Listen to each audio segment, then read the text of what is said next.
Okay. Okay. Hello, everyone. Good evening, good morning, or good afternoon to you, whatever time you are watching us from. We are Connie and Belle, and we are building a God centered, purpose driven life and freelancing business. Today's session is all about how to build your brand as a freelancer.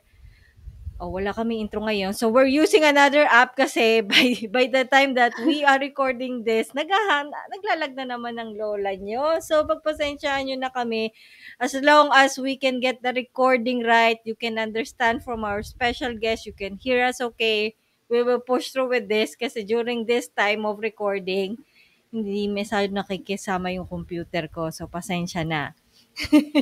Lipat muna kami ng platform. So anyway, before we start, let's have an opening prayer first. Let's remember that we are in the presence of God, in the name of the Father, the Son, the Holy Spirit. Lord, we praise you, we glorify you, we honor you. We thank you for blessing us these past few days. We're grateful for all the resources and the people you're sending our way. Hold on. I'm lost. So we can bless others and do what you called us to do. We ask for forgiveness for every wrongdoings we committed. We lift up to you every person who is watching and listening to this podcast. We pray that you open their hearts and minds so that whatever we share with them will create an impact on their businesses. We also lift up to you, Belenai, as well as our guest, Darla. Pour out your Holy Spirit in us so we will continue to have the courage to say the right words, to share what you're teaching us with the goal of telling your truth. Help and remind us, including our sisters and brothers, that we are building and thriving in our businesses to glorify you and serve the people we work with. We believe that whatever success we have, we owe it all to you. All this we pray in Jesus' name. Amen. In the name of the Father, the Son, the Holy Spirit. Amen. So we usually go live Thursdays and Mondays, 9 p.m. Manila time. So this is a pre-recorded mga kapatid dahil ito yung available na schedule ng aming special guest for tonight. So, ifo-focus ko na kay Sis Bel para i-share sa atin yung mga ganap natin during those days. At introduce muna, diretso muna i-introduce sa ating special guest for tonight. Yes, good evening mga kapatid. Good morning sa mga nasa ibang lugar, ibang time zone. So every Monday and Thursday we go live, same time, 9 p.m. But we do two different sets of things. Every Monday we do our live praise and worship session. So samahan nyo kami ni Sis Cons mag praise and worship every Monday. 9 p.m. Manila time. And then Thursdays, we talk more about freelancing, about digital marketing, about our work as virtual assistants. So if you're interested to learn how to become an online freelancer, do catch us live every Thursday. And sometimes we interview guests like what we are going to have tonight. We have a special guest for tonight. So kung meron kayong kung interested kayo to learn more about branding, about social media, tonight's the night. Yes! So, segue na ako. Sige, go. Wag na nating patagalin. We're so excited to interview our special guest for tonight, also known online as the social media empress. O, di ba? Our guest freelancer wears multiple hats as a social media manager, marketer, and strategist. So without further ado, let's all welcome Miss Darla Josue. Darla, share mo lang sa amin yung quick story, paano ka napunta sa freelancing at bakit napili mo yung social media din sa branding part. Yan. Share with us your story before anything else. Marami pa kaming itatanong. So, ayun, story ko before maging freelancer is, first is I'm a mother kasi. So, wait lang. Hindi ko lang kung naririnig niyo yung son ko sa background. So, ayun, yung son ko son ko yung maingay. So, syempre, as a mom, wait lang, pati may dog. Okay. For mommy din kasi. So, ayun. Syempre, as a mother, kailangan ko ng pera and to earn money. So, and ayun, nahanap ko yung social media management. which is yung role ko ngayon, and ano, parang ayun yung una kasi ako yung ang role ko is wait lang, naba-blackout ako. Ang role ko is graphic designer and freelance, anong tawag doon? Freelance graphic artist. So, nagko-commission ako ng parang drawing, gano'n. Parang yung mga clients ko, sila yung nagpapadrawing ng kung ano-ano na kailangan nila sa business nila, gano'n. So, doon ako nag-start, and then hanggang sa natagpuan ko yung social media management, which is yung role ko ngayon or yung job role ko ngayon. Kaya, ayun, doon na nagtuloy-tuloy yung pagka-in love ko dito sa work na to. Kaya, ayun, hanggang sa naging strategist and marketer na parang nag-upgrade na yung role ko. So, ayun lang. Ano lang, follow-up question. Paano mo nalaman yung freelancing pala? Kanino ka natuto? Actually, ano po, parang narinig ko siya sa tita ko. Then, ano po, nakita ko rin po sa social media. Oh, mga kapatid. Mag-ano lang yan. Research, and wag niyong ignore ng mga nasa paligid. So, ayun. Anong since yun na sinabi mo na nag-upgrade ka, what made you decide na mag-upgrade sa offer mo? Ba't hindi ka nag-stick muna sa isang role? Ganon. Kasi sa social media management po, parang hindi siya, para sa akin, mas gusto ko po kasi nagma-market ako or marketing. So, ayun. Una po kasi parang hindi ko pa alam masyado yung freelancing. Kaya sabi ko, ito muna, parang mas simple lang yung task dito ng social media management. So, dun po ako nag-start hanggang sa natutunan ko na po, hanggang sa ayun, habang natututo po ako at habang nadadagdagan po yung experience ko, parang, ayun din po, parang ina-update ko din po yung role ko. Oh. Nag-ano ka rin ba? Nag-enroll ka into trainings or everything was self-taught, kumbaga? Ano po, parang, nung una po kasi hindi ko rin po alam yung about freelancing. Parang wala po talaga. Zero knowledge po talaga ako. So, nag-research po ako, nanood po ako ng TikTok, yung mga big creators sa TikTok, yung mga social media manager na talaga. So, nanood po ako ng mga videos nila, nagbasa po ako ng articles, and nanood din po ako sa YouTube. Kaya, ayun po. Tapos, meron po akong nasalihang, parang first niya pong mag-release ng course or parang internship na social media marketing. So, doon po nag-join po ako sa kanya, pero free lang kasi first kami po yung ako po yung nakasama sa isa sa mga first students niya. So nakuha ko lang po yun ng free. Tas ayun po, doon po nag-start akong mag-show up na or mag-apply na po as a social media manager. Yun. Alam niyo na mga kapatid, pwedeng-pwede na kayo lang mag-isa matuto. So, pwede kayong maging free. Yan. So, question pa, medyo switch tayo sa, mukhang marami kaming related faith questions and freelancing. So, ito, does your faith influence your decision-making process as a freelancer, such as yung choosing the right clients or the projects you take? Ayan. Napaka-importante ba ang faith sa decision-making process mo as a freelancer? Actually, super laki po ng part ng faith sa freelancing ko kasi I'm a church girl din po kasi. So, lagi po akong nagpo-pray kay God sa everything na gagawin ko and every decision. Lagi talagang kasama si God sa, parang kinukonsult ko din si God sa mga decision ko. Lord, tama ba to? Lord, pasok ba to sa plano mo para sa akin? Parang ganun po kasi palagi yung every decision ko. So, ano, ayun po, as a freelancer, kasi may part po ng freelancing journey natin kasi na may part na parang mafe-feel lost or parang tatanungin natin na para sa akin ba tong freelancing, mga ganong thoughts.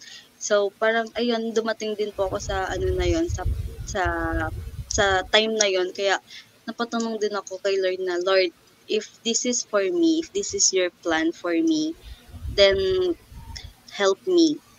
Parang ganon. Yung sinabi ko. So, ayun. So, feel ko naman, sinagot naman ni Lord kasi I'm still here and ang dami ng opportunities na nabibigay sa akin si Lord. So, kaya ayun, pinagpapatuloy ko lang. Speaking of... Sige, go. Sobrang hindi yun lang, parang sobrang importante rin talaga yung, kasi ang hirap ng kunyari, nag-a-apply tayo, or apply yung word no? Naghahanap tayo ng online gig, tapos pag nag-reject tayo, ang hirap compared sa may kausap tayo. Diyan naman si Lord, di ba? I-consult natin. Kesa sarilinin natin yung rejection, or yung wins, or yung whatever result na makuha natin, mas maganda may kasama. Yun lang yung gusto namin i-highlight. Yes. So, speaking of opportunities pala, pwede bang i-share mo sa amin paano mo nakukuha yung mga client mo pala? Yan. Yes. Yung starting pa lang po ako, nakukuha ko po yung clients ko sa Facebook groups. Parang may mga job opportunities po kasi na post. So, doon nag-a-apply lang po ako sa kanila kasi minsan po link or minsan pinapa-email talaga direct sa kanila. So, nag-a-apply po ako doon. Then, nag-try din po ako sa Upwork and LinkedIn. And sa TikTok, meron din pong mga job offers, mga agency, ganun po. So, doon ko po nakuha yung mga clients ko nung starting pa lang po ako. Pero, ngayon po, meron na pong mga clients na inbounds and referrals from my past clients and from my freelancing friends din po. Ayun, doon ko na po sila nakukuha. Yun. May nang masaya eh. Yes po. Yung mga referrals na yan eh, lagi. Referral na yun. So, ito, balik tayo sa faith. Have you encountered conflicts between your faith and the work you do as a freelancer, as a social media manager? If so, how did you handle those conflicts? Kung meron man na. I think wala pa kasi ayun nga, parang wala pang heavy conflicts. Pero siguro yung sinabi ko kanina na yung I am lost sa freelancing journey na time ko. Pero ayun yung na-solve ko siya as asking God for guidance and kung ano yung plano niya for me. So ayun lang po, ayun pa lang naman po yung conflict so far. Ayun. Ito pa. Sisbel, pag may follow-up questions ka, feel free lang. Ayun. How has your faith? Malalalim yun ang tanong namin, how has your faith influenced your work ethic and the way you approach deadlines and commitments in your freelancing career? Ayan. How was my faith? Actually, wala. For me, hindi ko alam kung nakaka-affect siya sa deadlines and my work. Pero for me, sa tingin ko yung faith ko is, and freelancing life ko is growing together. Parang both sila nag-grow kasi as the more na maraming opportunities na dumadating sa akin sa freelancing life ko, the more na mas nag-grow din yung faith ko kasi wala lang, napapakita lang sa akin ni Lord na the more you have faith sa Kanya, the more na bubuhusan Kanya ng blessings and the more na i-open niya yung mga opportunities for you. So, ayun lang, parang sabay lang silang nag-grow. Yun.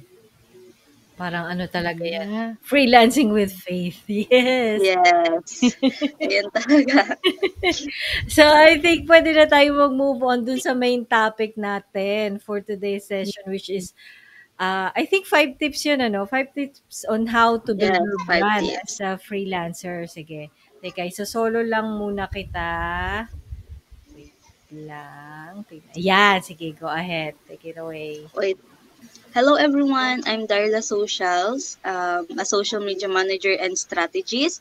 My main niche is, or my main job role is to make the brand stand out on social media. So I help brands to stand out on social media using their own signature brand, or kung paano sila mag-stand out, kung paano yung stand out yung brand nila and yung contents nila. So, ayun, next po please. Teka, tingnan ko kung naggagalaw sa akin. Parang ayaw niya eh. Wait lang ah. Yes po, okay lang po. Wala akong makitang ano eh. Wait. I-click mo sis yung ano, Alin? yung sa lower right, yung arrow. Alin dito? Yan. Ito. Ayun. Oo. Sorry naman. Okay lang Carry po. lang. Ayan o. Ayan, sige, go. So, next Continue. page po.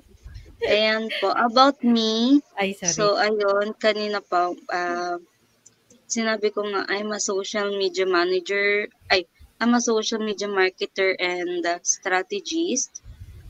And, ano pa ba? Entrepreneur. I also tried and planning and marami pang mga plano na mga business. So, entrepreneur and human resources and marketing student.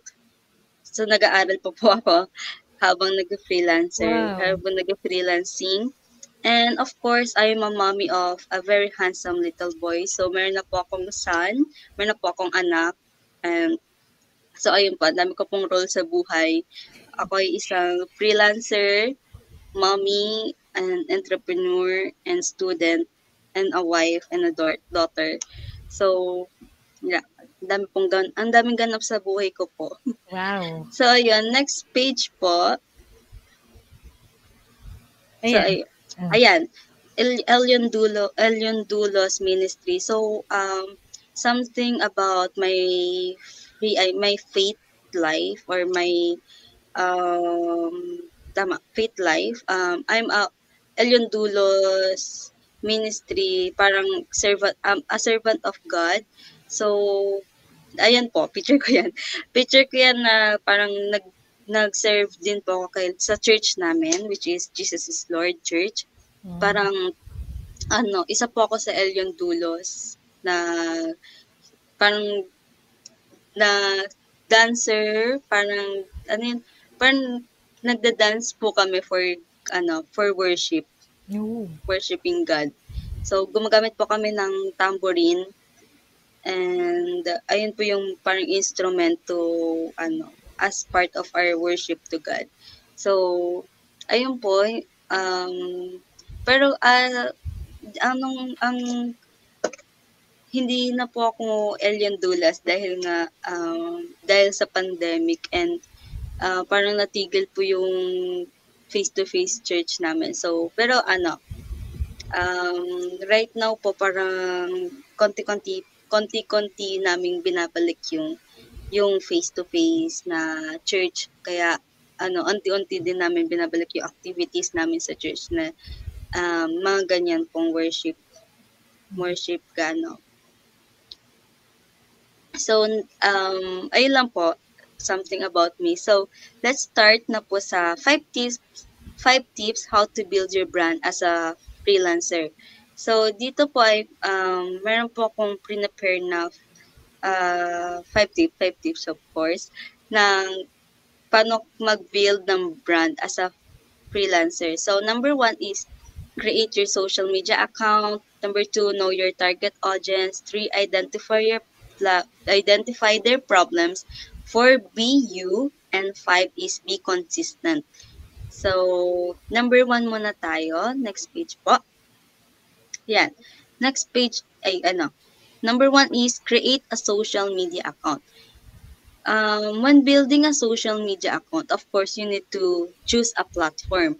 Kasi madami po tayong platform, di ba? Meron tayong Facebook, TikTok, Instagram, LinkedIn, and ano pa ba?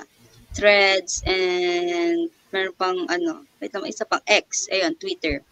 So, kumuha ka muna ng isang social media account, pumili ka lang, then dun mo planuhin, parang dun ka muna mag-focus sa iisa lang muna kasi ang hirap mag-handle ng sobrang daming social media accounts muna. So as for me, pinili ko munang platform is yung Facebook. Then number 2 is plan the purpose of your account.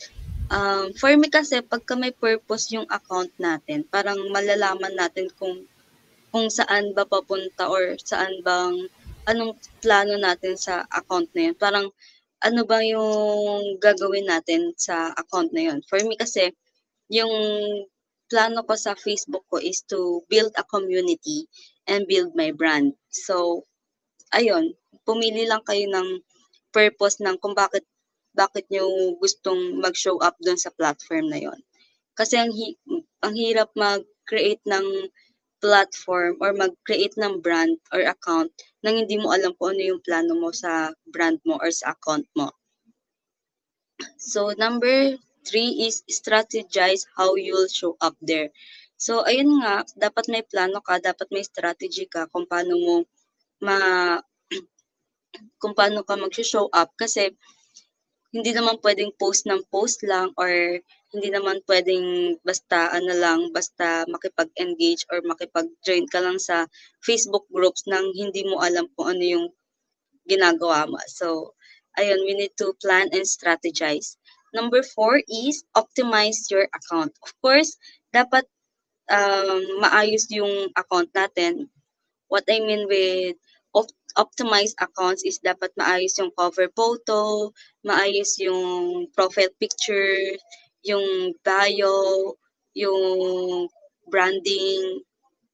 Dapat parang presentable and attractive siyang tignan. Of course, syempre kapag mag-build tayo ng brand, ang isa rin dapat sa goal natin is to attract clients. So, hindi natin ma-attract yung clients natin without optimized profile o optimized account. Hindi pwedeng gumawa ka ng account na hindi naka-show yung face mo or kahit parang alam niyo po yun na na parang labo-labong pictures or kung ano-anong sinashare sa Facebook, gano'n. Dapat po, if you will create an account, I suggest na, kunyari Facebook account, I suggest na iba yung personal account mo sa business account mo para hindi naghahalo yung personal life and business life na sa sa account mo kasi baka sa business account mo gawin mong personal life na nag-share ka ng mga memes or mga okay lang naman mag-share ng memes pero mas okay if related pa rin siya sa freelancing and but parang mga yan, hindi related na post sa freelancing. So, nakaka-turn off din kasi yun ng client. So, ayun, dapat optimize account. Yung profile dapat maayos. Hindi ko naman sinabi na dapat naka-suit or naka-business attire. Pero dapat maayos lang nakikita yung face and parang clear yung face mo, maayos yung suot mo. So, ayun lang. Basta maayos lang yung pictures mo. And then, sa cover photo, mas maganda kung yung cover photo mo is nakalagay dun yung job role mo and yung niche mo and yung result na bibigay mo sa clients. So, ayun lang. Sa next page po, that's for tip number 1. And tip number 2 is know your target audience. So, sobrang importante po nito na tip kasi if we don't know our target audience, we don't know, or parang maliligaw tayo sa sa purpose ng account natin or ng brand natin. Kasi nga when building a brand, 'di ba, we need to understand our target market para para makuha natin sila or ma-attract natin sila. So, ito yung mga kailangan mong isipin when thinking about who are your target audience. So, your ideal audience, isipin mo kung ano yung age nila, kung ano yung gusto mong ideal audience, yung age nila, yung gender, yung vibe, likes and dislikes, and yung language. So, yung age nila pwedeng 18 to 45 years old, yung gender, gusto mo pwede naman both or any gender. Um, pero may mga gusto kasing target lang is female freelancers, or female business owners, mga ganon. Tapos, um, vibe, likes and dislikes, ito naman, importante din to kasi para sa mo, sa content na gagawin mo, parang sa copy na gagawin mo, kailangan mong iintindihan kung ano yung mga gusto ba, kung paano sila, parang kung anong vibe nila or anong gusto nilang makita sa social media. Kunyari, ang target target audience mo ay Gen Z, of course, dapat ang mga content mo or yung branding mo is Gen Z din. Ibig sabihin, parang yung copy mo dapat pang Gen Z, tapos Gen Z language or mga slang language, ganon. Tapos, if yung target audience mo naman is professionals, of course, dapat professional din yung copy mo and yung language mo or yung brand tone mo and brand voice. So, ayun lang. Dapat intindihin natin yung target audience natin para ma-attract natin yung ng tama yung kung sino yung ideal audience natin. Number 3 tip is identify their problems. Research what problems your target audience are having or what are their current struggles, then identify what solutions you can give them through your content. So ayun nga, when building a brand in social media, syempre gagawa ka ng content, kailangan mong yung content focus mo dapat is hindi ko naman sasabing dapat focus ka lang sa educational contents, pero ayun na nga, parang mostly dapat yung content po is about sa kung paano or solutions, kung paano mo sila ma-help yung target audience mo. For example, yung target audience mo is professional business owners, then yung problem nila ay they're struggling to build a social media presence online. So, ang solution na dapat ipopost mo is may mga tips kung paano sila mag-grow ng social media presence, tapos kung paano nila mag-grow yung account nila, kung paano sila makikilala ng tao, mga ganon. So, parang yung mga post mo kasi, parang more on solution or kung paano sila ma-help. So,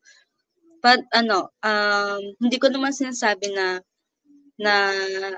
parang pagka binigay mo na yung mga solutions na hindi na sila mag-a-avail ng service mo kasi kabaliktaran yun ng result.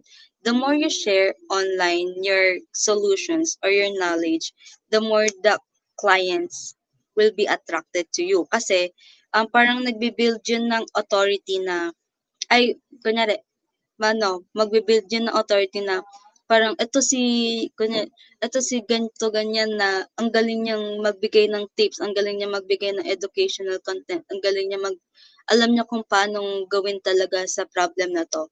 So, ayun, parang ikaw yung may isip nila, ikaw yung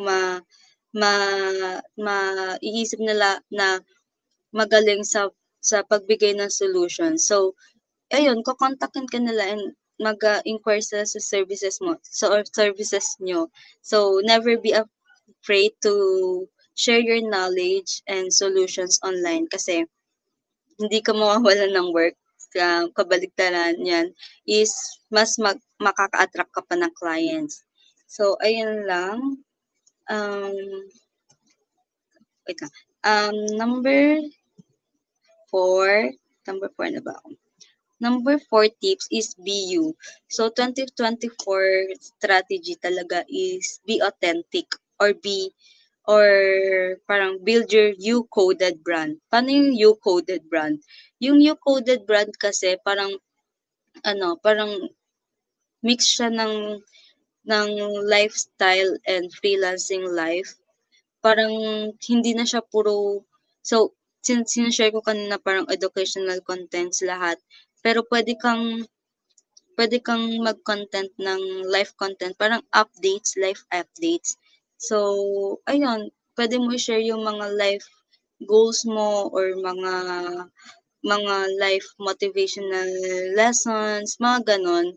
Pwede mo siyang i-share sa social media account mo kasi parang magiging authentic ka, magiging real ka, parang hindi ka mag-iitsurang robot or AI sa bawat content mo kasi um, building a brand, parang ngayon kasi parang building a brand should be authentic kasi mas makakapag-connect ka sa mga target audience mo. Kasi nga, 'di ba parang sobrang dami ng AI, sobrang daming mga robots or ano pang mga technologies na naiimbento. So, and puro yung mga content pa sa social media, parang iisipin na lang ng mga tao na, ay, content lang yan.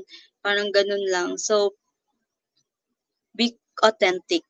Parang hindi nila masasabi na, ay, content lang yan, ay, ano lang yan, para lang makabenta sila, ganon. Parang, being authentic kasi is building a bridge between you and your target audience. So, ayun, parang real connections, real relationship with your target audience. Kaya sobrang sobrang halaga maging totoo tayo or maging parang mag-show tayo ng something real sa brand natin sa social media. So, eto, may nakalagay dito is you are the niche. So, ang daming, eto rin, sinabi ko rin to kasi ang daming mga aspiring freelancers na parang nahihirapan mag-niche down or nahihirapan maghanap ng niche nila kasi nga hindi pa nila alam yung freelancing. So, ayun, ang tip ko is you are the niche. You can be the niche kasi hindi mo naman kailangan ng agad-agad na mag-niche down kasi aspiring freelancers parang gino-goal talaga nila is makahanap sila ng niche talaga na parang nagdi-niche down talaga sila pero my advice there is kahit hindi mo kailangan mag-niche down, hindi mo kailangan mag isang niche lang agad-agad kasi you can be a generalist first, say yes to everything, um, ayun, say yes to everything and explore mo lang yung mga niche. So, sinabi ko dito, you are the niche kasi, ayun, be you lang. Be the way you are or brand yourself as the way you are. Kunyari ako, I'm branding myself na parang kikay, ganon, parang friendly, parang uh, Gen Z type na na freelancer. So, ayun na doon nila ako nakikilala or doon ako nakakakuha ng attention ng target audience ko. So, ano pa ba? Ayun, share your life journey lang. So, nag-share lang din ako ng mga life lessons ko, nag-share ako sa my day ko ng mga a day in a life ganaps ko, gano'n. So, ayun, parang parang nakikilala ka din nila kasi sa kung sino ka talaga, not just a freelancer but as you talaga. So ayun. Number last na 'to. Last tip is be consistent but with value. So hindi naman puwedeng post ka lang ng post pero wala ng value yung content mo. Dapat consistent ka din sa pagbigay ng value. Parang bawat content mo dapat may purpose, dapat may goal, dapat may parang ano bang mabibigay ng content mo sa target audience mo. So ayun, be consistent with your branding. So sa lahat ng social media accounts na gusto mong mag-show up, dapat consistent yung branding mo. Kasi kapag ka consistent or parang paulit-ulit yung branding mo, syempre dun ka makikilala. Mas makikilala ka na parang syempre successful brand is yung brand na naaalala. So paano ka nila maaalala? Syempre kailangan mo ulit-ulitin yung brand mo. Number two is show up. Maraming aspiring freelancers din na parang natatakot mag-show up kasi nga competitive yung mga social media managers and freelancers ngayon. So parang natatakot silang ma-judge or parang mali yung content na ma-present nila sa social media. Pero disregard niyo lahat yon, wag niyong pansinin lahat ng negative thoughts niyo na yon kasi walang mangyayari if you don't show up or hindi ka nag-show up. Parang hindi ka makakapag-build ng brand mo if hindi ka magpo-post or hindi mo gagawin talaga. So, number three is leverage Facebook groups. So, madaming Facebook groups ngayon na parang nagbi-build talaga sila ng community for freelancers, aspiring freelancers na pwede kang magtanong-tanong or makipag-connect sa other freelancers para makatulong sa'yo sa freelancing journeys mo. So, ayun, mag-join lang kayo, ang daming Facebook groups na pwede niyong salihan na mapagkukuhaan ng tips, ng resources, and makakapag-build pa kayo ng community para may kasama kayo sa freelancing journey niyo. So, number 4 is create content calendar plus schedule. So, part ng pagiging consistent is mag-post consistently para hindi ko naman sinabi na mag-post every day but choose days lang na makakapag-commit talaga kayo or days na makakapag-commit kayong mag-engage, mag-post. Pero ang tip dyan is to schedule the post. Parang mag-create na content calendar and schedule it parang mga week before. Kasi may sa Facebook naman and sa other platforms, parang available naman yung schedule post. So, para hindi mano-mano yung pag-post nyo and ma-sure nyo talaga na nag-show up kayo every day or every day na pili nyo. So, ayun lang, be consistent lalo na with value kasi hindi naman pwedeng um, nakikipag-engage ka lang ng parang wala lang, alam mo, may mga comments kasi na let's connect or parang heart, mga emojis lang na heart heart. Parang ganun, parang hindi kasi masyadong suggested or recommended yung mga ganong comments. So mas okay kung magko-comment ka ng valuable comments, parang magli-leave ka ng parang ang tawag doon, parang valuable comments na makakatulong talaga dun sa post na pinag-commentan niyo. Parang din, part din yun ng pagiging building ang authority online. So, I think that's all. Last page. Ito naman pinaka-tip ko dito sa building a brand is don't sell a brand, product, or service but sell an experience and emotions. So, ito yung example ko. sa experience and emotion is solutions plus motivation. So, ibig sabihin parang ano, parang yung solutions parang ayun nga nagse-share ka ng solutions online. So, parang shine-share mo din kung paano sila magiging successful, paano nila makakamit yung success. Plus motivation, nagse-share ka ng life lessons mo.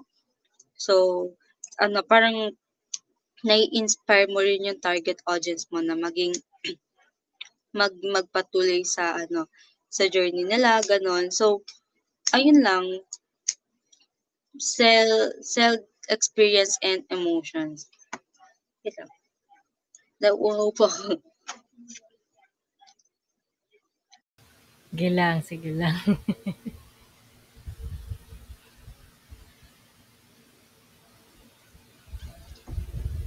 Ayun po, uminom po muna ako ng tubig. So, actually promotion na po yung Ito. Sige, ano Opo. muna, diretso muna, Kere lang. Diretso. So, ayun po, meron po akong upcoming digital product. Parang guidebook po siya plus planner. Parang hindi lang siya basta guidebook or info product. May din siya, planner din siya kung paano mag-start as a social media manager. So, meron dyan mga guides, strategies, mga lahat ng kailangan mong to start as a social media manager or freelancers. So, anong pinagkaiba niya sa ibang guidebooks is planner siya. So, merong actionable steps talaga na parang step by step talaga na guide para maumpisahan niyo yung social media. So, freelancing journey niyo or kung gusto niyo maging social media manager, ayan, etong guidebook. So, hindi ko pa siya nare-release pero at the end of February ko siya mare-release. Ayun lang po. Okay, sige. Meron pa ba? Ayun. Wala na. Thank you. So, ayun, feel free to connect with Darla since na-share na namin yung slides.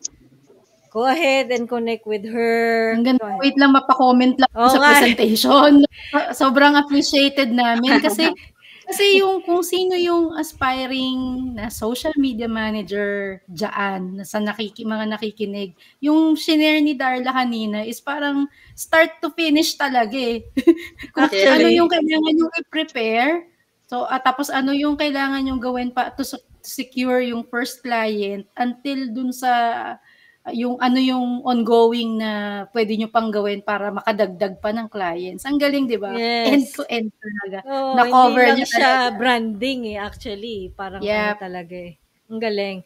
So, we hope yung process talaga. We hope you find value. Kaya thumbs up nyo naman yung video namin. So, go ahead, Sispel. Ikaw naman. Turn mo na. Yan. So, after nung sobrang info overload ni Darla, we go to the fun round. We call this the fast Q&A round. So, ito bagong set ng questions na pinrepare ni Sis Cons. Ngayon ko lang nabasa. Okay. So, let's go. First question, reading or listening? Reading. Diet or exercise? Exercise. Sleep with lights on or lights off? Lights off. Next question, what would you do if you won 1 million pesos? The half will be for the future and actually atin ko siya sa tatlo. Half is for the future, half is for investment, and third is for donations. Wow.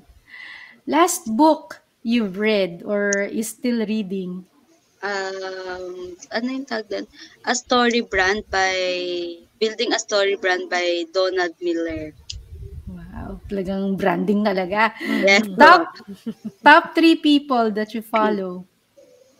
That top 3, Andrea Sumida of Kohi Social, and Inspired Media Co, si Alisa, and number 3 is, sino ba? Lickphone.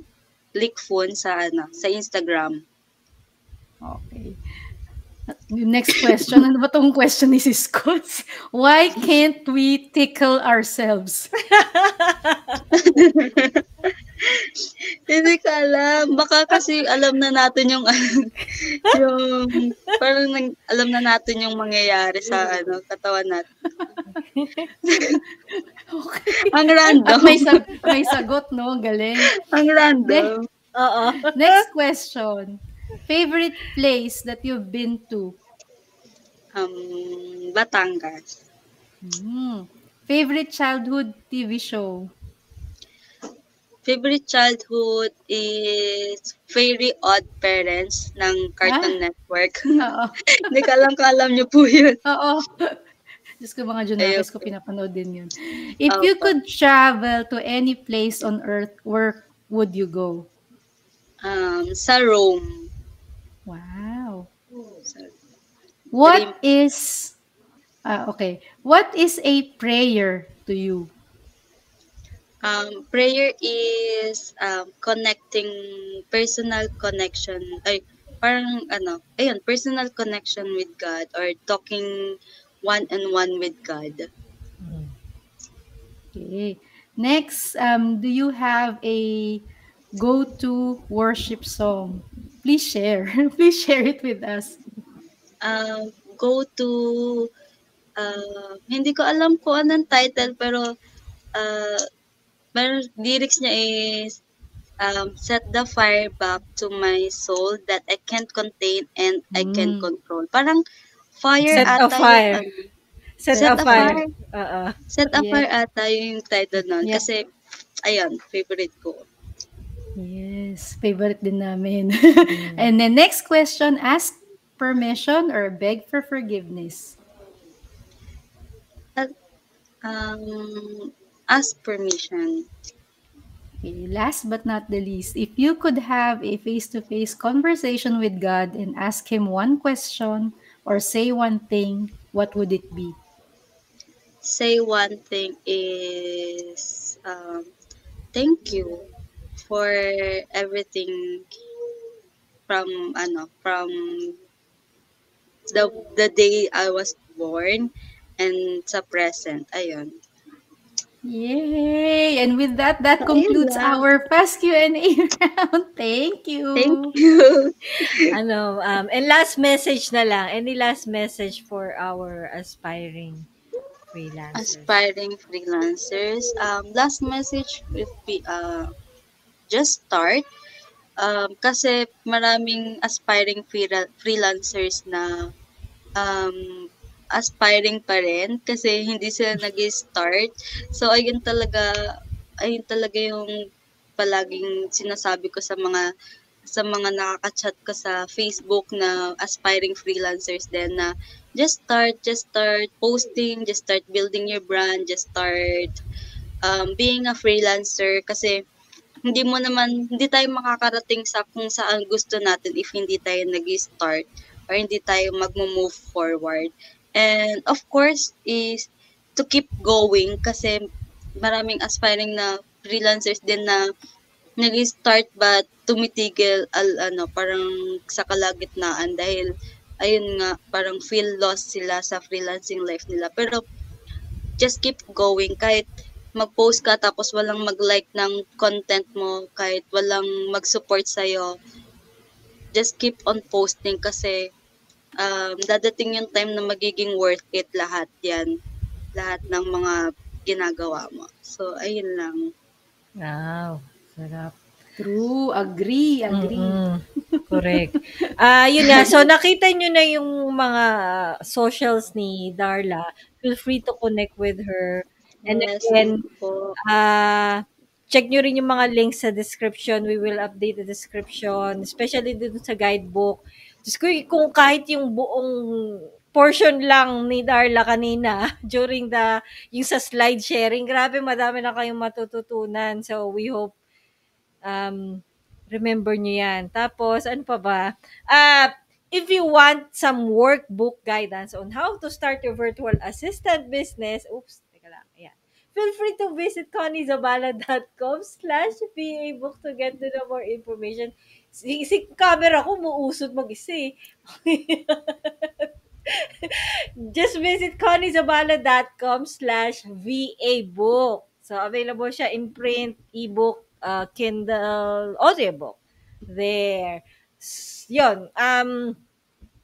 By the way, if you haven't done so yet, make sure that you click that subscribe button as well as the bell to get notifications para alam niyo kung kailan kami nagla-live, which is actually Mondays and Thursdays, 9 p.m. Any last messages, Bell, and then you can go ahead with our closing prayer.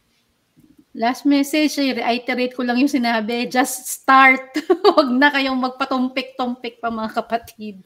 Huwag na Yes. masyadong mag-overanalyze or overthink. Andyan na lahat ang resources. Ito mo naman, nilatag na sa isang presentation.